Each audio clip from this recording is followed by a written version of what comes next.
When I started, oh, hello, my name is Sharkboi, please, just like that.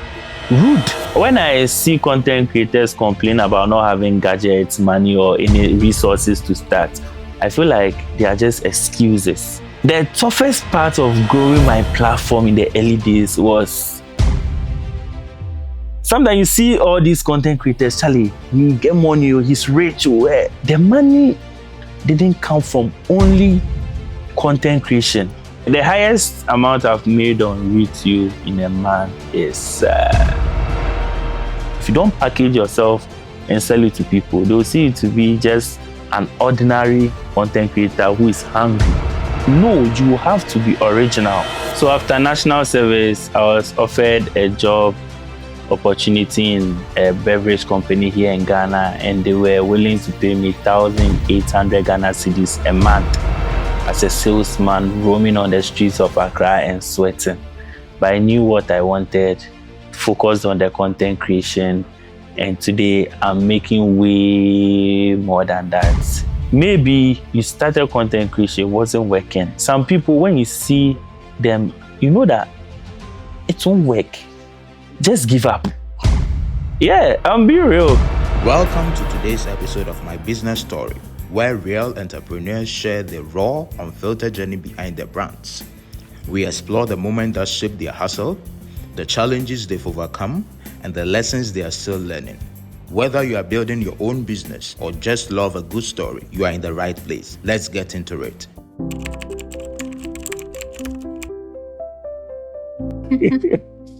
All right, my name is Godwin Edubuahen, but people know me in the industry as Campus with Sharkboi or Sharkboi or Sharkboi the Fresh Boy. I'm a content creator specifically on YouTube.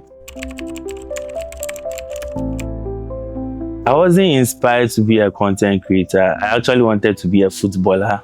But when I was done with national service, I was working with this beverage company in Ghana, and we were done, but I had a job offer from them. But my uncle called from Switzerland, and he was like, Nana, that's how they call me. And I say, yeah. I say, you can start like content creation. I said, what?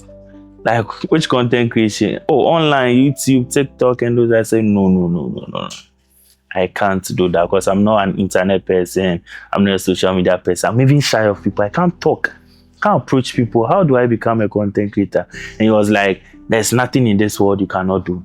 If you set your mind to it, you can do it. Let's give it a try. And I said, okay, let's give it a try. So he was like, when he comes to Ghana in December, he'll bring gadgets and I can start. So he brought me an iPhone 11, which I'm holding right now. And that's what I started with. And yeah, the journey started from there.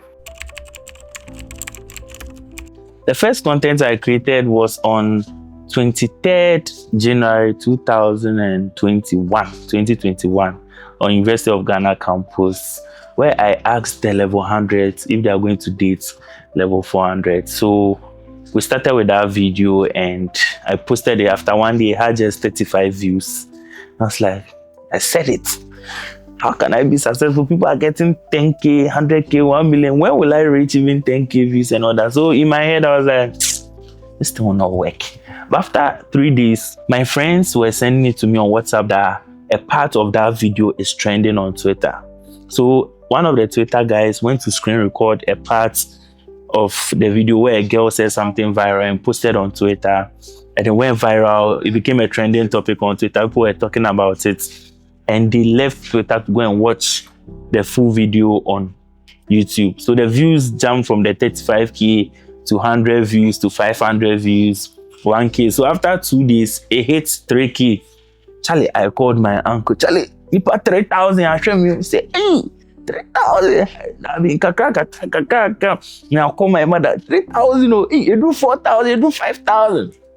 But now when you get 3,000, it's just in 1 hour or something. Yeah. So I was very excited, and it motivated me to do more, to leave my comfort zone and create content. That's one thing people lack. When they don't get the views, they be like, nah, I can't continue. But you have to look at the video. Why didn't you get the views? What mistakes did you make? And improve on it. Stay consistent. When you are staying consistent, don't just stay consistent and not change anything. If something is not working, make it work in another direction. If it's working, then you stick to it. That's what I did with my first video.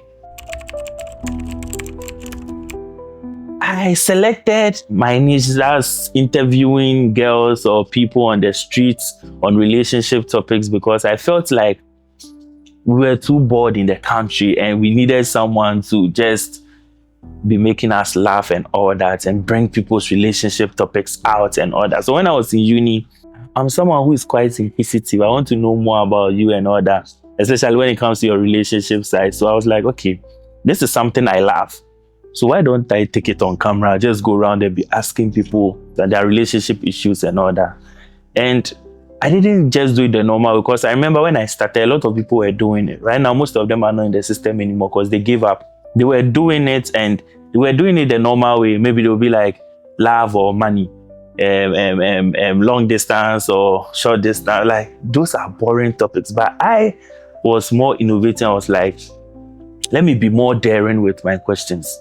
You understand? So maybe something like, what did you do when you went for sleepover? You see, it won't make sense to you. Why is this guy asking me this question? You're a stranger, I don't know you, and you want to know what I went to do at a sleepover. That's what made me stand out, because he was more daring. He wasn't scared. He wasn't scared to ask those questions. And that's how the thing helped me become a market leader in the street interviews right now. Yeah. I faced a lot of challenges. Financial challenges. It was a reason. I didn't have money, and sometimes when we are going to shoot, I didn't have money to buy fuel. The car I was even using, it wasn't mine. It was provided by my uncle. So we have to buy fuel in it and all that. Sometimes you don't even have money. I have to call my mother to send me money to buy fuel, 100 cedis into my tank. Sometimes when we go, money that we use to buy food will not get. And the people we even approach, because we are not popular, they don't know us. They don't even mind us. Some will even be rude. I remember one lady, I tried approaching her to tell her that, oh, my name is Sharkboi, I do street interviews. I want to ask you a question on this. Would you be interested? When I started, oh, hello, my name is Sharkboi, please. Just like that. Rude. It's like, oh, Charlie.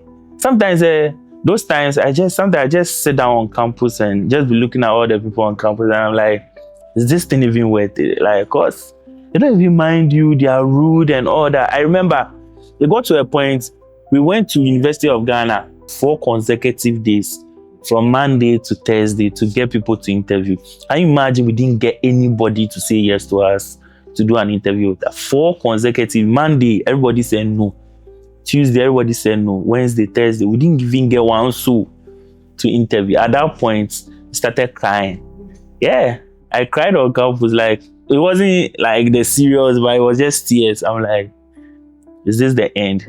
People don't want to do it anymore and all that. So when I came back, I even called my dad, actually.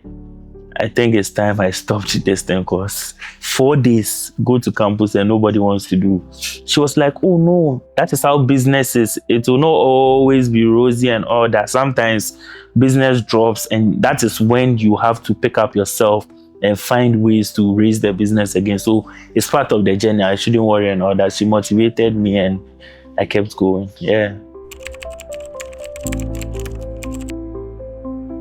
I continued from the motivation I was getting from people, and I started getting small recognition from people. Sometimes people meet me, I know the guy who does street interviews. Hey, Sharkboi.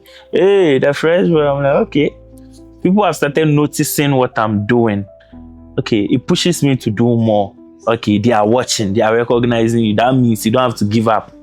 You don't have to disappoint them, because they watch you. Because I remember I used to post once every week, every Saturday, 10 a.m., which now I don't do again. Now I've even become lazy. But those times, every 10 a.m. on Saturday, a Sharkboi video drop. 10. So people were waiting for notification and all that. So I was like, you can't stop, you can't quit. Because if you quit, they are going to be sad. Which video are they going to watch to be happy? Do you know that? So yeah, that's how I kept going. Yeah.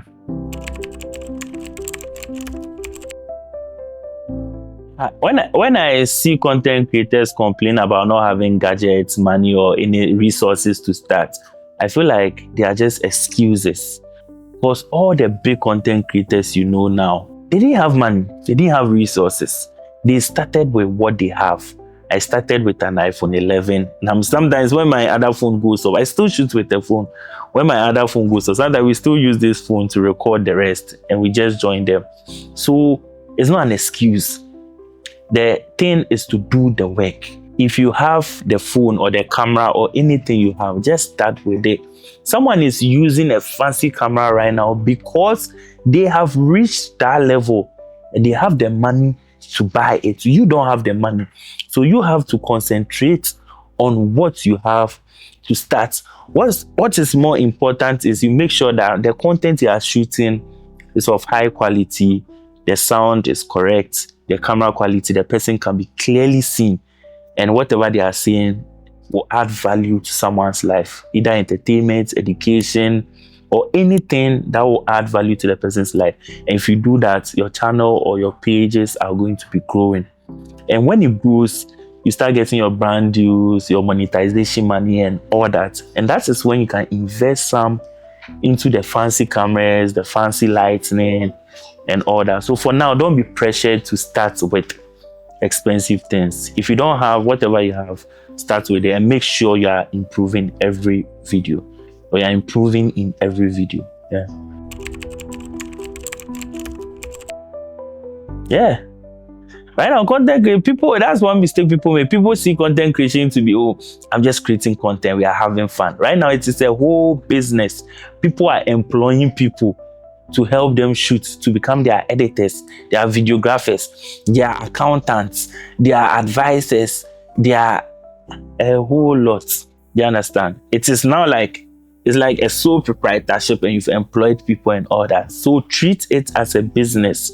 When you wake up, the plan for the day, the people you are shooting, who is editing, the times you post and all that must be clearly stated so that you know that, okay, we are running this as a business. Because if you run it as a hobby, you are not going to grow. But if you run it as a business and you know that you are going to make money from it, you will be serious with whatever you want to do. And you make sure that your team, all the people involved are playing their role for you people to be successful. So treat your content creation as a business. Yeah, when I got monetized, that was when I realized, okay, I'm actually working. Because I remember when I had a job offer from the beverage company to start work on Monday, I rejected it. I didn't sign the contract. And I said I will go on the streets and be interviewing people. My parents, my family, they were all skeptical about it. Sometimes when family members, I was living with my grandmother, when family members come into the house, because sometimes they don't even greet you because who knew fast for? You understand? Only now we have videos in fast. So when I realized that I've hit the 1,000 subscribers mark and I've hit the 4,000 hours watch time, and YouTube sent me a congratulations message that Charlie, you are now monetized and you can be making money. I was like, okay, now I'm making money. I have a job. So it pushed me more to know that if you do it well, consistently, and keep improving, you'll be making more than how much you made on your first paycheck. Do you understand? My first paycheck was, and the threshold was $100. You have to get $100 before they will pay you. I think I had $200 and something and all that. But that one safe, when the money was sent, I don't know what we used it for. I think expenses and all that. So we didn't really make much from it, because we knew that we are going to invest it and make more from it. Yeah. Ghana is home to over 2 million small and medium enterprises, the heartbeat of our economy. But only a few ever break through beyond their neighborhoods, beyond their streets, beyond their cities. That's why my business story exists, to give these everyday businesses the voice, visibility, and platform they need to succeed. If you believe in supporting local dreams and growing African businesses, then please like, comment, share, and subscribe. Let's tell their stories together. Oh, it took me just less than 2 months. Because I got 3 consecutive viral videos. So the first, second, third videos all trended. They didn't start so, but later they trend because someone will screen record and go and post, and people come and watch and all that. So my first 3, I did one for Legon, one for KNUST, and one for another school. So I sat in Accra here and tapped into the market of these schools. So if you're a student of KNUST and you see a video about KNUST, you watch. So if KNUST population is 60,000, I even get 20,000 people from the school to watch the video. That is 20,000 views. So I used that strategy where I made sure that that content I was creating or that question I was asking on the streets was tapping into the audience of a school. You understand? So it made me get my 4,000 hours quickly. You understand? Yeah. The toughest part of growing my platform in the early days was nobody supported. Yeah. From family, I wouldn't say they didn't support. They were just not optimistic. That's how I would say. Like, oh yeah, then what could school got in our office? Like, you see those kind of things. So I would say the support wasn't really there. Friends will not even mind you. You send them a link and all that. Oh, sometimes I even beg to drop a comment on the video for me. I'll be like, oh Charlie, please comment for me. They'll be like, oh yeah, I'll go comment. I'll check my YouTube comments after one day. Still, nobody has, or the person hasn't commented and all that. So the support wasn't really there. I reached out to some content creators here in Ghana for collaborations and all that. I had video ideas I wanted to do with them, but because I was not known, nobody knew me. I didn't have the followers. I didn't have the influence, nothing. They didn't mind me. They ignored me. So I built that platform with no collaborations, just doing the videos with the students. And it got to a point, I even told my friend, he was also doing 9 to 5, but he believed in the dream, so he also quit. He also quit his 9 to 5 to come and video me. And that time, we're not even monetized, though, to come and video me because he knew that, nah, this thing will work. It got to a point, I told him that, Charlie, we are not getting money from it, even though we are monetized, but it's not here. We are now building the platform, so the money is not here. So should we start sending proposals to the brands that, oh, we can do ads for them? So two agencies, I went to one is a streaming platform here in Ghana. I don't know if they still exist, but it's been long since a music streaming platform. I don't know if they still exist, but they contacted me that they want me to create some content for them, a street music content for them. And they wanted 10 videos from different schools. And they offered me, they were telling me that they will offer me, how much was it? Was it 3,000 Ghana cedis or so? And I told them that I'll be driving that 3,000. What is it going to do for me? I'm not going to make any money from it, so I can't accept your 3,000. And they were like, the man, they said, okay, they are waiting for their boss. Their boss came and he was told that, oh, I rejected that amount and all that. He was like, you are now coming up and you have to be humble and you have to take the money. And he started comparing me to other content creators. And this particular person cried, do you know what it took for them to get there and you don't want to accept? And I'm like, those 10 videos, some will be in Kumasi, some will be, what am I using 3,000 for? This man told me that if I want to quote him. He said, and when I rejected, he was like, that's my final decision. I said, unless he tops up, he said, that's my final decision. I said, that's my final decision. And he said, let me tell you something. I was like, okay, I'm listening. He said, if you don't take care, I want to quote him. He was like, if you don't take care, it will get to a point, your content, you run out of content and you don't know what to do again and your platforms will die. I'm like, is it because I rejected his offer? Is he cursing me or something? So I left the office very disappointed because the way the man spoke to me and compared me to other creators made me feel less of myself, that you cry, I know anybody and you want to take this amount and all that. But it didn't stop me, it motivated me that I'll prove this man wrong. So guess what, right now, he moved his company. I don't want to mention their name, you've heard their name before, but try and do research on music streaming platforms in Ghana, the ones that have died out or they are no more relevant. You see what I'm talking about. Right now, they are not relevant.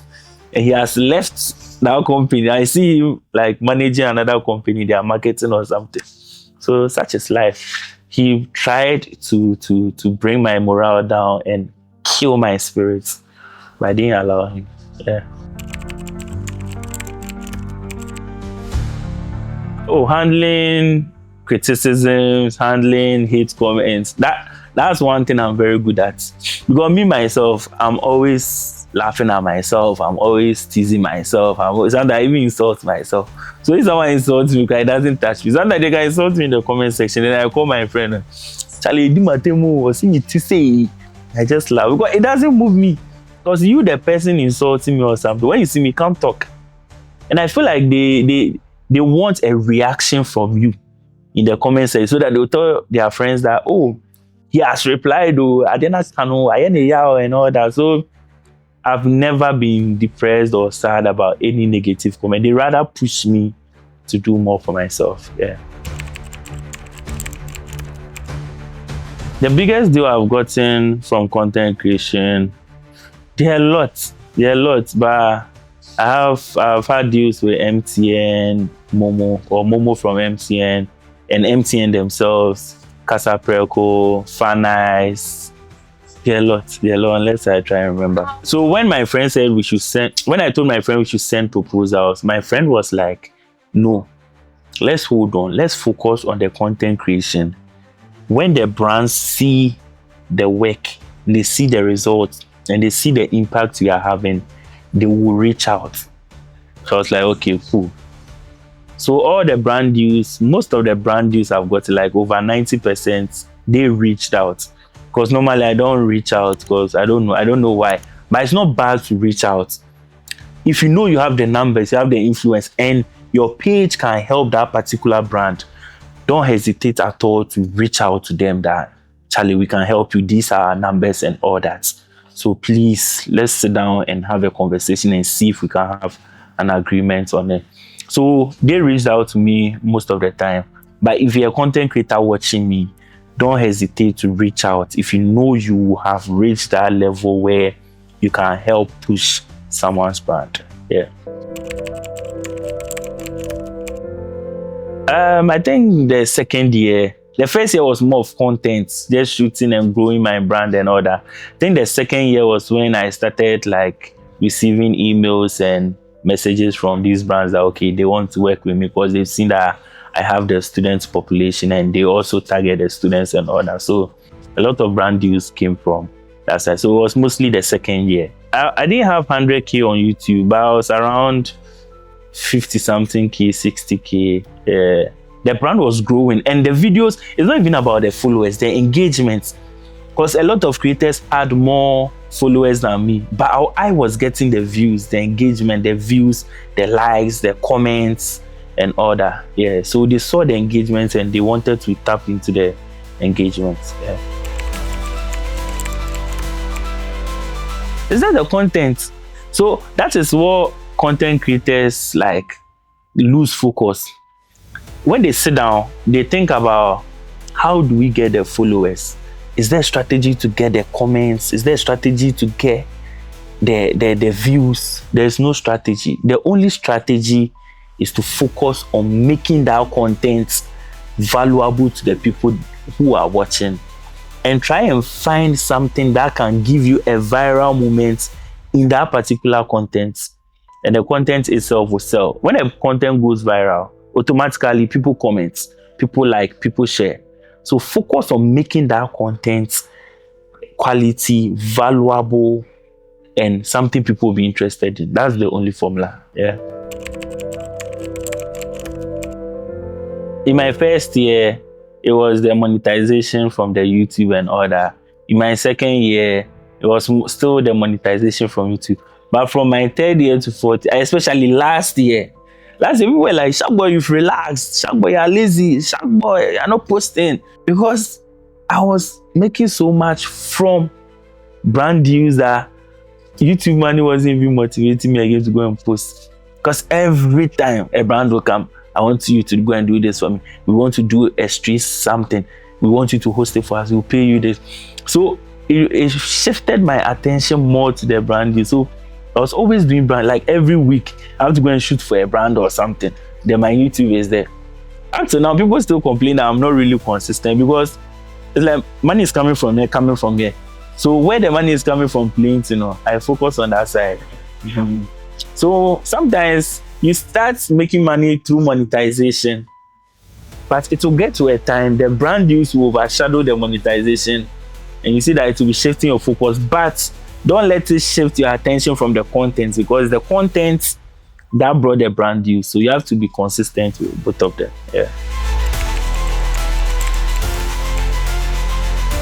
The other ways you can monetize as a content creator beyond YouTube monetization or something, you can start, if you've reached that level, you can start a merch business where now your brand is popular. You can start making t-shirts, caps, and hoodies, crop tops to be selling to your followers. Your followers who are, that your followers now, anything you say they do. Oh, Charlie, I've come up with merch, Charlie, 100 CDs and all that. You can make it. You can make from affiliate marketing where you promote a brand, and every person who buys through them or something, you get a percentage of commission. That's another way is the brand deals. So if they are not coming, sometimes they are not coming not because what you are doing is not good or they've not recognized you, but they don't know you, they've not seen your page. So sometimes if you feel like you have the value to give a brand, move to them. You understand? Because with your page, My Business Story, you appeal more to brands who are business minded. So you know that, okay, your kind of business, you want to reach out to more business people and all that. My page is being watched by investors, people who are interested in business. These are numbers and all that. You propose to them. If it's something that makes sense to them, they can start a short-term deal with you, 3 months, to see the progress or the effects. If Charlie, they saw serious effects, then you sign a long-term deal. So there are different ways of making money. And another way to make money as a content creator, sometimes you see all these content creators, Charlie, he get money, he's rich, the money didn't come from only content creation. When you get the money from content creation, you can invest in other things. A lot of creators here in Ghana here, the big ones and all that, they have business. I have side businesses, but I'm not going to disclose that because of personal reasons. So I use other people. They have side, some have are into real estate, some are into farming, some are into this. So you make sure that the money you are getting from content creation, you are not just saving it and putting it down or just chopping it. Invest in other places so that when content creation comes down, and content creation is like football, it's like music, you are not going to be relevant forever. You will leave your peak. You might be in your peak right now, enjoying. Someone will come later. You'll be irrelevant. What did you use that money for when you were in your peak? Okay, I invested in real estate, farming, restaurants or something. So now that your social media has died or now people are not watching you, you have businesses. All the money you made are into all this business and you are still making money from there. So make sure that any money you make from content creation, you are investing somewhere, so that what if YouTube comes out today to say that we are not paying anybody again? If they come right now, we are not paying anybody again. Is that your only source of income? That means you are unemployed now. No, you just laugh because you know you have other businesses. Yeah. So that's how to make money as a content creator. I have 224,000 subscribers on YouTube. The highest amount I've made on YouTube in a month is no, I don't say it. I don't want to say it for personal reasons, because I was about to say, but I've thought of it again because of something that happened in the past. So I don't want to share. Maybe in person I can tell you, but on camera, nah, I'm sorry. But what I know is, if you are kind of like a big creator and people are watching you, you can be making from that one cry is even minimum like 50,000 to 100,000 Ghana cedis, and people are even making more than that on YouTube. So if you treat YouTube as a business, you can be making huge sums of money and be paying over 10 employees in your company. But making money on YouTube, it doesn't matter the subscribers you have. Someone can even have 10K, 15K subscribers, and they are making more money than someone who has 100K subscribers. YouTube is about the views and not the subscribers. How many people are watching the videos? Where are the views coming from? what kind of people are watching, what kind of brands are paying to YouTube to advertise on your videos, what kind of people watch you. If the people who watch you don't have the purchasing power, your money is low. If the people, that is why people who make videos on businesses, who make videos on real estate, who make videos on business ideas and all that, they make more money than people who make videos on trending news, relationships and all that. Because those who watch business videos and all that have money to purchase whatever the advertiser is advertising. So that person will make more money than the relationship content creator. And the views too, if they are coming from the US, UK, Canada, you tend to make more money than your views, most of your views coming from Ghana. So YouTube is more about the views and not the subscribers. Yeah. If I'm to start content creation again, I wouldn't do anything differently. All I'll do is to make sure I keep doing what I'm doing and being innovative and maybe collaborating more. But we are in a country where collaboration is very difficult because some people think you are coming to take their audience from them. They don't want to share. So I'll just keep doing it and be myself and grow it. Yeah. Collaboration is a good thing, but sometimes it's not all collaborations that will benefit you. People think anybody you collaborate with, oh, you blew. Not that you can collaborate with the person who is bigger and your views did not even go up. Nothing. Because you collaborated with the wrong person. You have to make sure that the person you are collaborating, their brand or the content they do kind of has some connection with yours. You people share similar something. So that one, people who watch them will also come and watch you because the interest for both parties is there. But if you go and collaborate with someone who is not aligned with the kind of content you create, you are just wasting your time. And I feel like the collaboration in Ghana here is very, very difficult because creators in Ghana feel like, some of them feel like they are big and they don't want to help upcoming creators and all that. But I feel like we can serve as mentors for these people and all that if they are also willing to learn from us. There are some upcoming creators who are very arrogant, proud, and they don't want to learn and they feel like they're on the same level with you and they start to envy you and all that. So sometimes it doesn't make the big creators even want to collaborate with them. But I feel like anybody who is willing to collaborate, just make sure that the kind of content you are bringing to that big creator makes sense. That's all. To me, that's what I'll tell you. I'll ask you that, what do you want us to do? I don't even ask you, did I ask you how many followers you have? No. I'll just ask you what's the content. If it makes sense to me, I do it. So always make sure that whatever you are sending to that big creator to collaborate with you is something that makes sense and will give people value. That's all.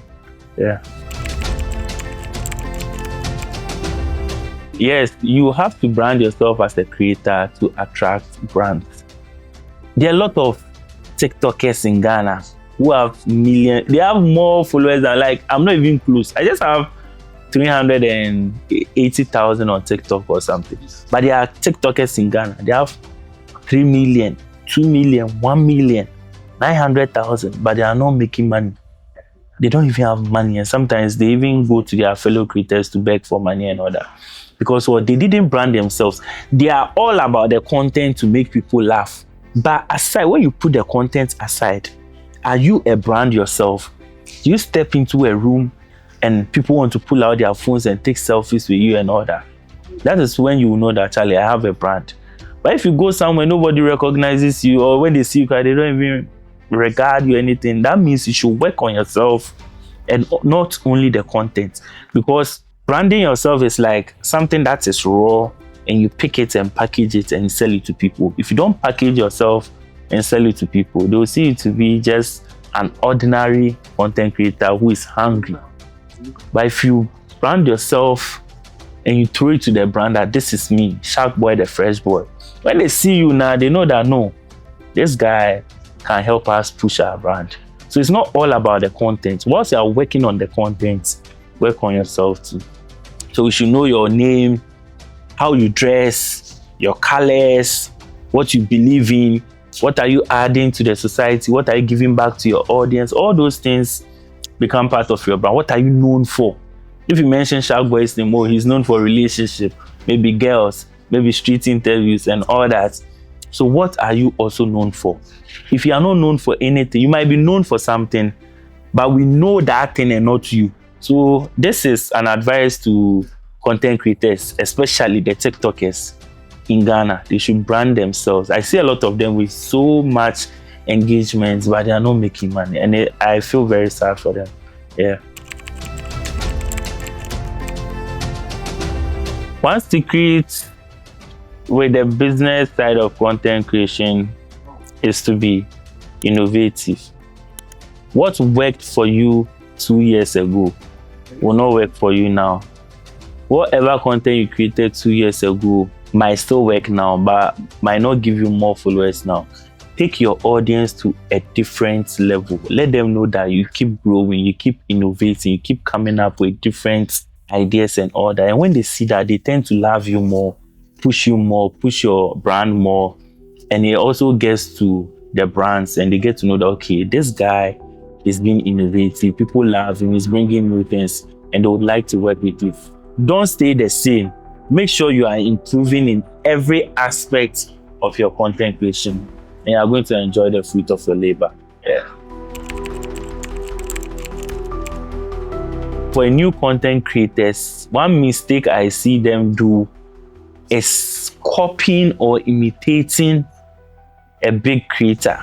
They want to talk like them. They want to brand like them. They want to design their things like how that content creator designs their things. No, you have to be original. Talk the way you talk. I'm not saying you can't like a big content creator. You can learn 1 or 2 things from them, but don't be like them. However you talk that way. However you dress that way. Don't think because the other content creator has kept a beard and wears this thing, I'll do the same thing. People will not follow you for who you are. They'll just follow you for the news. But if they see that, no, this guy is original, he came up with his own style, we know that, yeah, this is what we want. So they should stop copying other creators and be themselves. Yeah, that is one. And 2, they don't learn on the job. I started YouTube, I didn't know how to hold the microphone, I didn't know how to talk to the camera, I didn't know how to talk to people, I was shy and all that, but I learned on the job. I kept watching videos on how to build my confidence, how to get views, how to get people to follow you and all that. But all they do is to just pick their microphones and start doing videos without learning anything. They don't even check their last video to see what went wrong and try to improve. They keep making the same mistakes in every video, and later they will come and tell you that, but I've been consistent and still not growing. Yes, you've been consistent, but did you improve while staying consistent? That is the question. So they should try and improve in every video by learning on the job. One thing I wish I knew when I started YouTube was focus on the content and not the money. When you focus on the content, the money will come later. It's like in the Bible, seek the kingdom of God first and all other things shall be added. The kingdom of God is the content you are creating. Focus on improving the content. Focus on making the content enjoyable to people. And when they are enjoying, they will share, they will like, they will comment, and you get the engagement, and brands will see you and also tap into your audience. So the content is the most important thing and not the money. Because if you focus on the money, you'll be creating content to get money and you will lose focus and the money is not going to come. So focus on the content and not the money. Okay, one advice I'll give to a young content creator or someone in the 9 to 5 thinking of content creation. I'll be honest, content creation is not for everybody. That is one thing people fail to understand. Not everybody will be successful with content creation. Maybe you started content creation, it wasn't working. Some people, when you see them, you know that it won't work. Just give up. Yeah, I'm being real. Just give up and look for something you are passionate about and do it.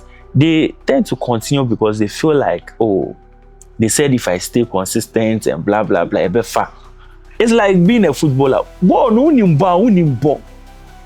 matter the training they give you and all that, you don't know how to do it. That's not your calling. So you can start. Everybody can start, but if it's not working, you've tried different ways and it's not working, just find something else to do. That's what I would say. But if it is working and you feel like 9 to 5 is also not bad, if you feel like 9 to 5 is what is giving you the money, stick to the 9 to 5.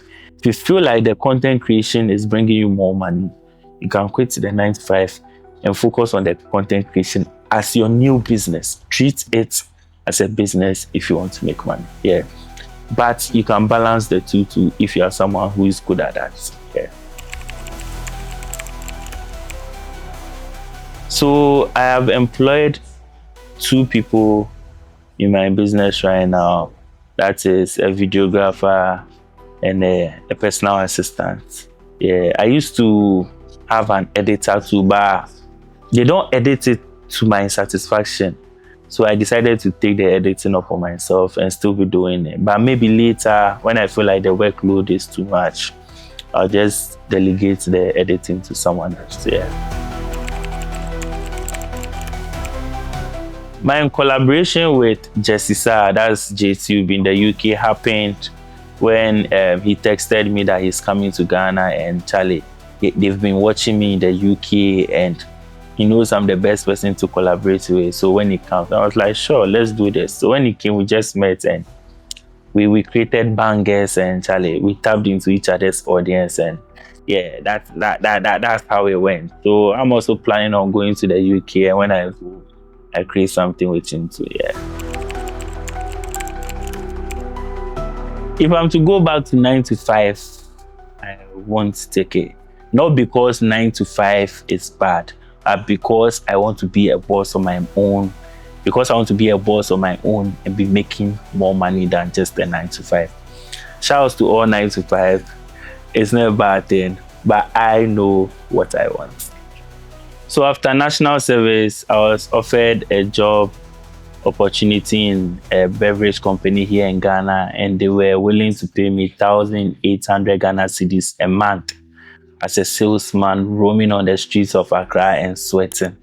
But I knew what I wanted, focused on the content creation, and today I'm making way more than that. And I thank God that He directed me towards that direction, and we thank Him for life. Yeah.